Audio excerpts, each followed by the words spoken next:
Salut la vadrouille, nouvelle news du vadrouilleur et non des moindres, car j'ai appris la semaine passée que la carte qui prouve que les Vikings sont bien allés en Amérique est fausse. Je vous en parle dans la première partie de cette vidéo, puis nous continuerons vers les avancées de la chaîne. Cette nouvelle a fait l'effet d'une bombe. Cela a été confirmé, la carte du Vinland, qui témoigne des voyages vikings en Amérique, est fausse. Cette carte était considérée comme très précieuse, car elle confirmait que les Vikings avaient bel et bien découvert l'Amérique avant Christophe Colomb. Depuis son arrivée dans les collections de l'université de Yale en 1965, les débats quant à son authenticité n'ont jamais cessé. Certains la considéraient comme une véritable trace historique, alors que d'autres y décelaient des anomalies. Le Groenland était trop bien représenté, trop précis, la calligraphie ne correspondait pas à l'époque, le papier était en trop bon état, et j'en passe. Malgré tous ces doutes, il n'a jamais été possible de prouver que cette carte était une vraie ou non, d'autant plus qu'elle a été utilisée pour étayer les sources d'un ouvrage plus ancien sur le sujet. Mais alors, comment est-on parvenu à prouver que cette carte était une contrefaçon? Eh bien, c'est l'encre qui l'a trahi. Des traces de titane ont été retrouvées dans celle-ci suite à des analyses au spectromètre. Or, ce n'est que dans les années 20 que le titane commence à être ajouté à l'encre. La conclusion était sans appel. La carte du Vinland ne datait pas du XVe siècle comme on le pensait, mais bien des années 20 et constituait de ce fait une fausse pièce historique. Vous imaginez donc la déception de l'université de Yale qui pensait posséder dans sa collection une pièce historique unique au monde. Le conservateur des livres anciens et manuscrits, Raymond Clements, a quant à lui déclaré que cette preuve ultime ne permettait plus de douter de l'authenticité de cette carte. Mais ce n'est pas pour autant qu'elle va disparaître de leur collection.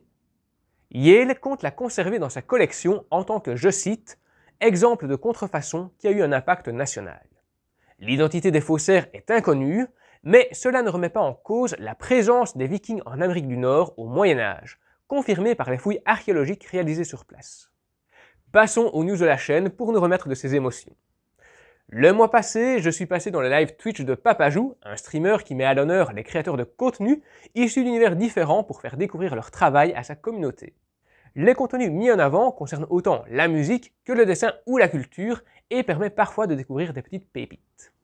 C'était très sympa, j'ai pu avoir l'avis de personnes qui regardaient ma chaîne pour la première fois, sans langue de bois, et ça m'a permis de voir ce que je pouvais encore améliorer d'une part, et d'autre part que j'avais pris la bonne décision pour ma chaîne, la bonne direction.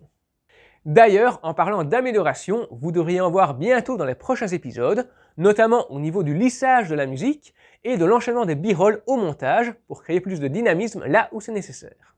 Je mets le lien vers sa chaîne Twitch en description pour ceux que ça intéresse, et si tu vois cet épisode, Papajou, merci encore de m'avoir invité. La chaîne enregistrera son premier partenariat le mois prochain avec le musée royal de Marimont, qui m'a contacté pour réaliser la promotion de sa nouvelle expo, le mystère Mithra, plongé au cœur d'un culte romain. À l'occasion, je vous fais gagner des entrées en avant-première, donc restez bien connectés, je vous en dis plus bientôt. En attendant, je vous laisse un avant-goût de ce qui vous attend avec le teaser qui a été spécialement réalisé pour l'occasion et que le musée m'a autorisé à diffuser.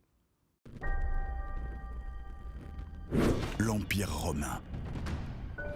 Théâtre d'un culte étrange, celui du dieu Mithra.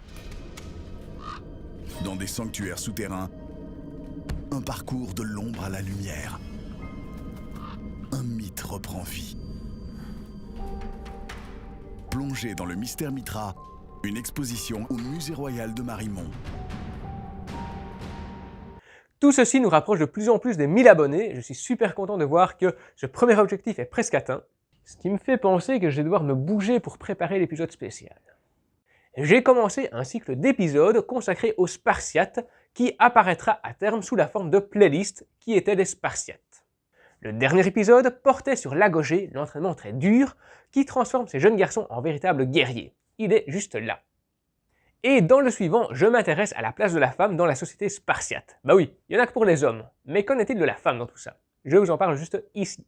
Faites votre choix, je vous suis.